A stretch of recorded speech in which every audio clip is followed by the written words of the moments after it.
ओम। उत्तर गीता दूसरा अध्याय श्लोक 23, 24, 25।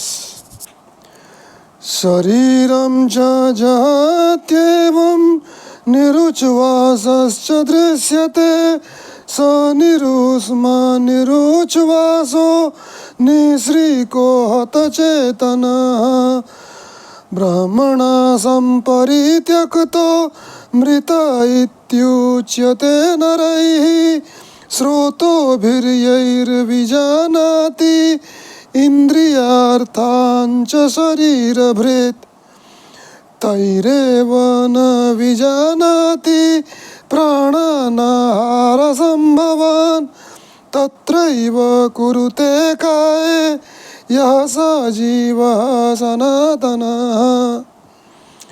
इस प्रकार जब जीव शरीर का त्याग करता है तब प्राणियों का शरीर उच्छ्वासहीन दिखाई देता है। उसमें गर्मी, उच्छ्वास, शोभा और चेतना कुछ भी नहीं रह जाती। इस तरह जीवात्मा के परित्यक्त उस शरीर को लोग मृत अर्थात मरा हुआ कहते हैं। देहधारी जीव जिन इंद्रियों के द्वारा रूप, रस आदि विषयों का अनुभव करता है उनके द्वारा वह भोजन से परिपुष्ट होने वाले प्राणों को नहीं जान पाता। तो विषय क्या है? यहाँ कहा गया है रूप, रस, गंध, शब्द और स्पर्श, ये 5 विषय हुए। और 5 प्राण क्या है? व्यान, समान, उदान, प्राण और अपान। तो यहाँ कहा गया है इंद्रियों के द्वारा आप प्राणों को नहीं जान सकते। तो प्राणों को जानने का तरीका है आप कोई आसन में बैठें और फिर जो प्राण को जानना है उस प्राण की मुद्रा करें। जैसे व्यान मुद्रा ये है। व्यान मुद्रा से आप व्यान को जान सकते हैं जो कि शरीर में चारों तरफ फैलता है। समान मुद्रा, ये हुआ समान मुद्रा।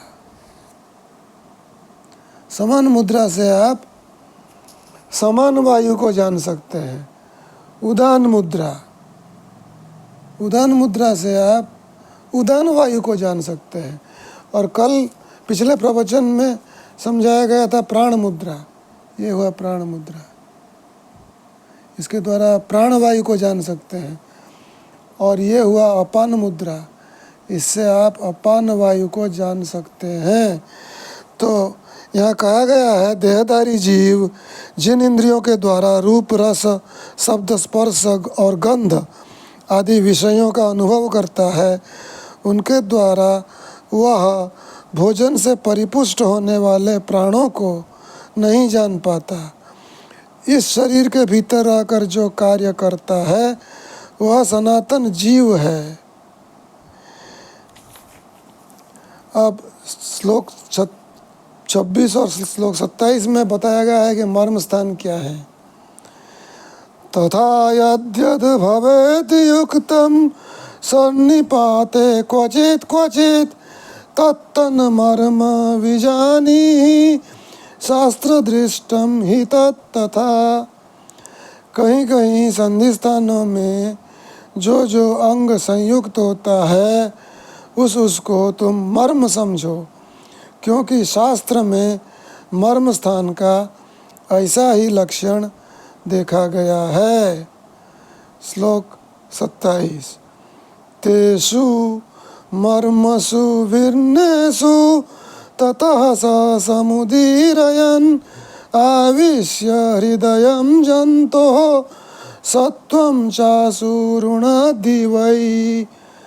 उन मर्म स्थानों के विलग होने पर अर्थात उन संधियों के विलग होने पर वायु ऊपर को उठती हुई प्राणी के हृदय में प्रविष्ट हो शीघ्र ही उसकी बुद्धि को अवरुद्ध कर लेती है।